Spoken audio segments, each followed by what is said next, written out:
Hello everyone, welcome to learning science. आज का हमारा क्वेश्चन जो है वो हाफ वेव रेक्टिफायर से रिलेटेड है। हमारे पास एक हाफ वेव रेक्टिफायर है जिसमें हमने ट्रांसफार्मर को यूज़ किया है, जिसमें टर्न होगा 8:1। नाउ अगर हमारा प्राइमरी वोल्टेज 230 वोल्ट आरएमएस होगा तो हमें निकालना होगा डीसी आउटपुट वोल्टेज और पीक इनवर्स वोल्टेज। ठीक है, तो सबसे पहले हम सोल्यूशन को कॉपी पर करेंगे, फिर उसके बाद बुक में देखते हैं। सोल्यूशन में हम लिखेंगे गिवन में दिया है प्राइमरी जो कॉइल है हमारे सर्किट में, उसका ई का वैल्यू, वोल्टेज का वैल्यू जो कि 230 वोल्ट है, तो उसको हम लिखेंगे। फिर अगर हम उसका मैक्सिमम वैल्यू निकालना चाहते हैं तो उसका जो मैक्सिमम वैल्यू होगा प्राइमरी कॉइल में वोल्टेज का, वो बराबर होगा √2 ERMS P के बराबर। ठीक है, यहाँ पर आप देख सकते हो ERMS जो है वो मैक्सिमम डिवाइडेड बाय √2 के बराबर होता है, तो मैक्सिमम जो है वो √2 ERMS के बराबर होगा। अब हम यहाँ पर प्राइमरी को कंसिडर कर रहे हैं तो P हम लिखेंगे। निकालना है हमें EDC और PIV, पीक इनवर्स वोल्टेज और DC वोल्टेज को हमें निकालना है।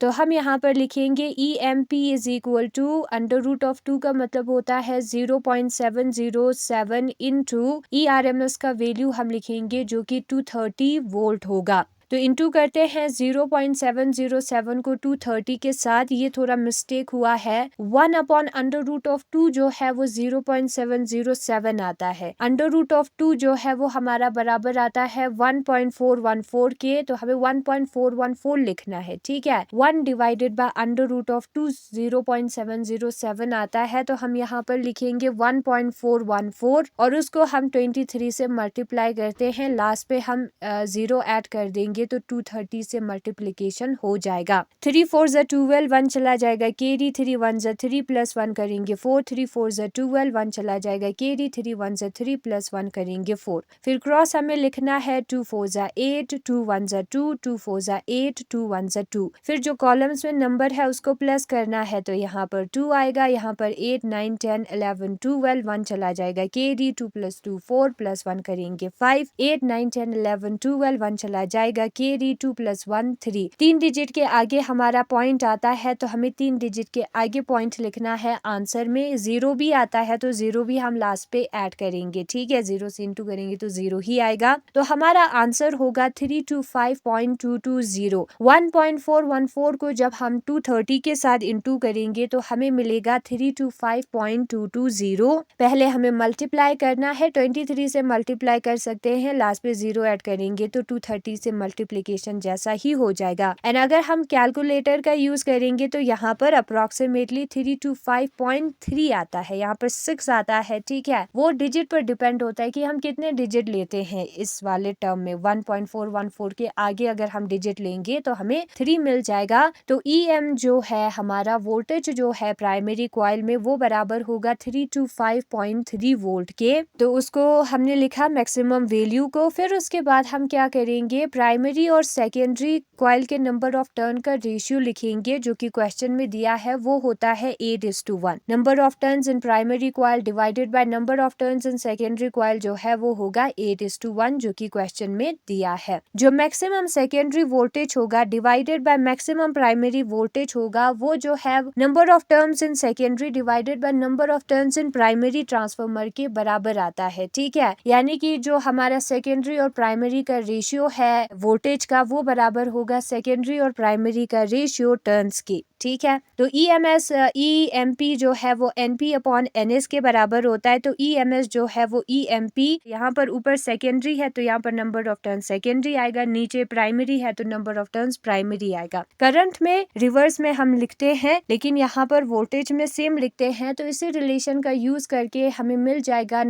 जो वोल्टेज है सेकेंडरी कॉइल का, जो वोल्टेज होगा सेकेंडरी कॉइल में EM maximum voltage secondary coil S का, वो बराबर होगा EM प्राइमरी का मैक्सिमम वोल्टेज प्राइमरी का इनटू NS/NP। ठीक है, इन दोनों का रेशियो इक्वल होता है। फिर हमने प्राइमरी का साइड चेंज कर दिया, इनटू में लेकर आए। ईएमपी का वैल्यू अभी हमने निकाला था, उसको हम लिखेंगे 325.3 होता है। फिर एनएस और एनपी का रेशियो अभी हमने देखा है, पी और एस का वो 8:1 होता है, तो एस और पी का 1:8 होगा। 325.3 को हम 325 डिवाइडेड बाय 10 करके लिख सकते हैं। पॉइंट का मतलब 1 होता है, उसके बाद एक डिजिट है तो एक 0 आएगा। एंड जब हम इसको इंटू करेंगे तो 3253 डिवाइडेड बाय 80 आएगा। तो हम क्या करेंगे, 3253 को 80 के साथ डिवाइड करेंगे। 84 जा जो है वो 320 होता है, तो 53 बच जाएगा। हम 40 से भी इंटू कर सकते हैं, तो 3200 आएगा। 8 3 जा 32, यहाँ पर एक 0 है, यहाँ पर एक 0 है, 2 0 आ गया, ठीक है, बच गया 53। पॉइंट लगाएंगे तो 0 आएगा। फिर उसके बाद हम क्या करेंगे, फिर उसके बाद 80 को किसी एक नंबर से इंटू करेंगे, जो कि हमें देगा 53 या 53 530 या 530 से कम नंबर। 0 को यूं ही रखते हैं।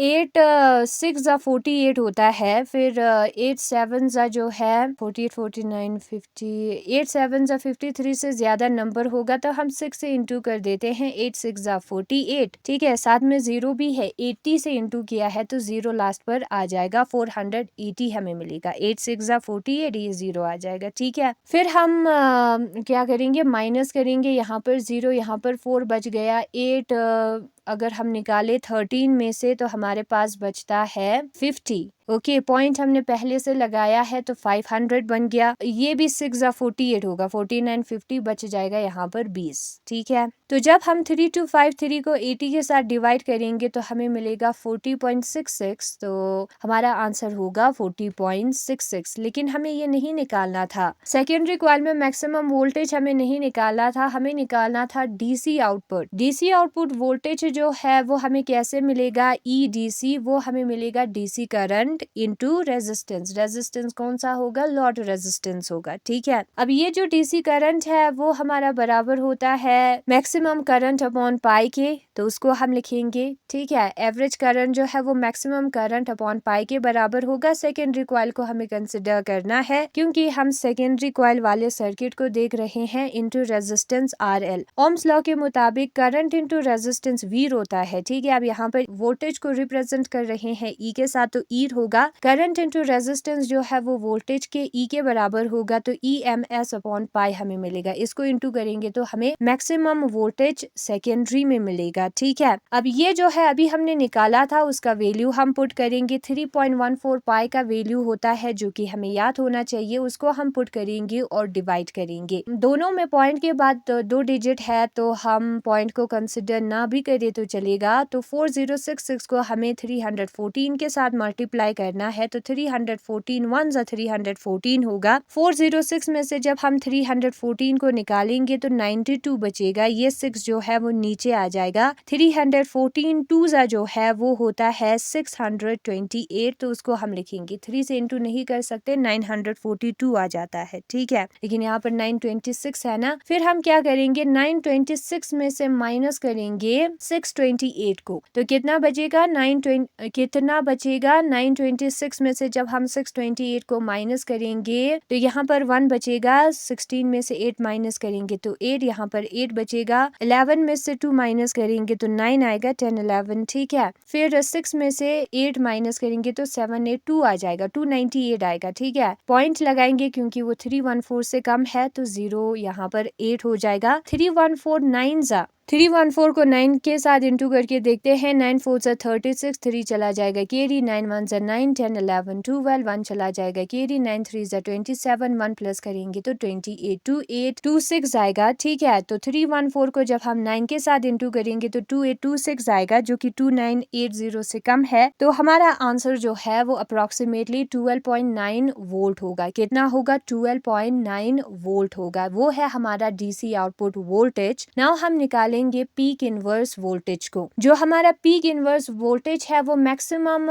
वोल्टेज के बराबर होता है। सेकेंडरी वाला सर्किट को हम कंसिडर कर रहे हैं, तो सेकेंडरी सर्किट में जो मैक्सिमम वोल्टेज होगा वो हमारा पीक इनवर्स वोल्टेज होगा, जिसका वैल्यू अभी हमने ऊपर निकाला था 40.66, तो उसको हमें लिखना है। तो यहाँ पर दोनों वैल्यूज निकालने के लिए हमें मैक्सिमम वोल्टेज का वैल्यू चाहिए सेकेंडरी कॉइल में, ठीक है। पहला वैल्यू पाई से डिवाइड करने पर मिलता है, दूसरा डायरेक्ट मिल जाता है। क्वेश्चन गिवन हमने पहले किया था, गिवन हम सबसे पहले लिखेंगे आरएमएस का वैल्यू प्राइमरी का वोल्टेज का 230 वोल्ट होता है, तो मैक्सिमम वैल्यू जो है वो √2 इंटू 230 होगा, जो कि 324.3 हमें 5 मिला है, तो 5 लिखेंगे, 5.3 आता है। ठीक है, प्राइमरी और सेकेंडरी का रेशियो 8:1 दिया है, तो इससे हम जो है वोल्टेज निकाल सकते हैं सेकेंडरी का मैक्सिमम, जो कि प्राइमरी के मैक्सिमम वोल्टेज इंटू NS/NP होगा। ठीक है, तो यहाँ पर 1:8 आएगा, एन इसको जब हम सॉल्व करेंगे तो 40.54 वोल्ट आएगा। जो डीसी आउटपुट वोल्टेज है वो डीसी करंट इंटू RL के बराबर होता है। अब डीसी करंट जो है वो मैक्सिमम करंट अपॉन पाई के बराबर होता है, तो यहाँ पर हम मैक्सिमम करंट सेकेंडरी में अपॉन पाई लिखेंगे। करंट इंटू रेजिस्टेंस जो है वो वोल्टेज के बराबर होगा, लेकिन यहाँ पर मैक्सिमम है तो मैक्सिमम हमें लिखना है, डिवाइडेड बाय पाई आएगा। पाई का वैल्यू है 3.14, उसको पुट करेंगे तो 12.9 वोल्ट हमें आंसर मिलेगा। हमें पता है जो पीक इनवर्स वोल्टेज है वो ई मैक्सिमम के बराबर होता है अलोंग द सेकेंडरी कॉइल। ठीक है, और ये हमने पीक इनवर्स वोल्टेज वाले टॉपिक में किया था। ये है हमारा पीक इनवर्स वोल्टेज जो कि EM के बराबर होगा। इसका रेशियो जो है वो पाई के बराबर होता है, तो ये ध्यान में रखना है, पीक इनवर्स वोल्टेज पाई के बराबर नहीं होगा। ठीक है, peak inverse voltage upon DC output जो कि अभी हमने ऊपर निकाला था वो जो है पाई के बराबर होगा। ये है हमारा सेकेंडरी कॉइल सर्किट में।